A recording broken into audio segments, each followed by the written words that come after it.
So that was the intro to You Got a Friend in Me.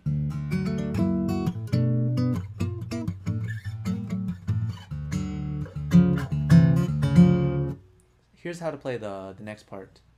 So the verse goes like...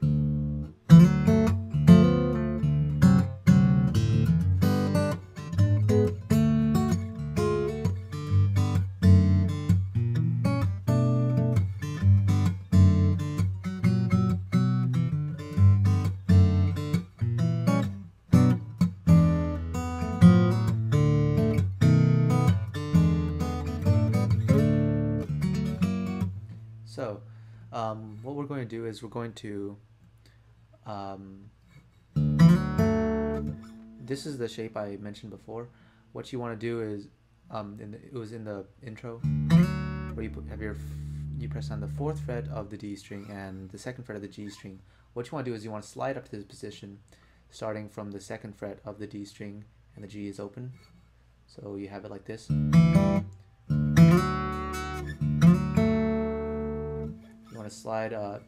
To slide on the D string, and then then press down the 3rd fret of the D string and hammer on the 4th fret of the G string.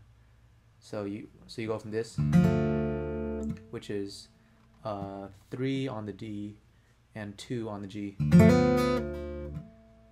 So go like,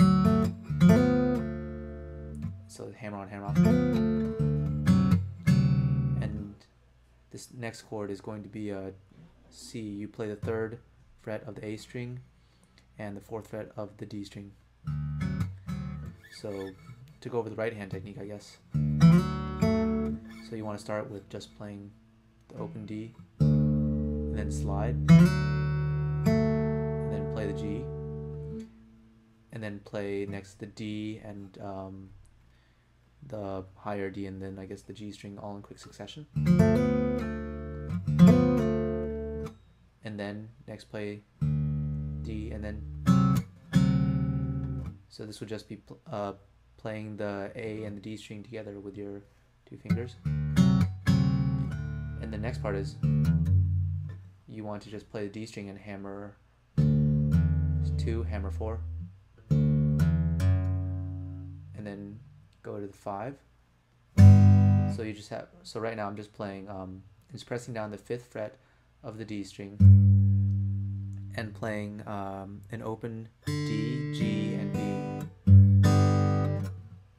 So what you're going to do there is, after playing that, you want to press down the 3rd fret of the B string and then let it go again.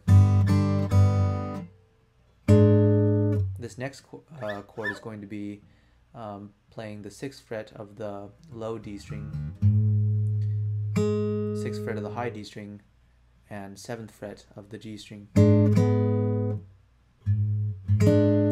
And then what you also want to do is, when you press down the 7th fret of the G string, you also want to be able to let that go and have some finger pressing down on the 4th fret of the G string. And then that's going to resolve to playing an open D,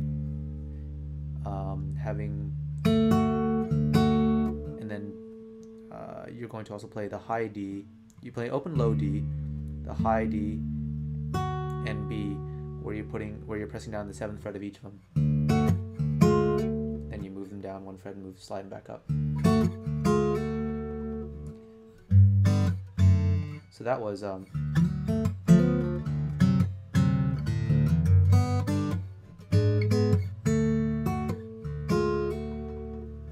then the next part, you're going to go back to that the chord, it's G chord, where you press down the 5th fret of the low D, and then you're going to play the top 4 strings, where you're pressing down on the 4th fret of the low D and the 2nd fret of the G string, and everything else in those chords is open. Actually, just play the D, the high D, the low D, the high D, and the G, those 3. So this is the next part. Oops.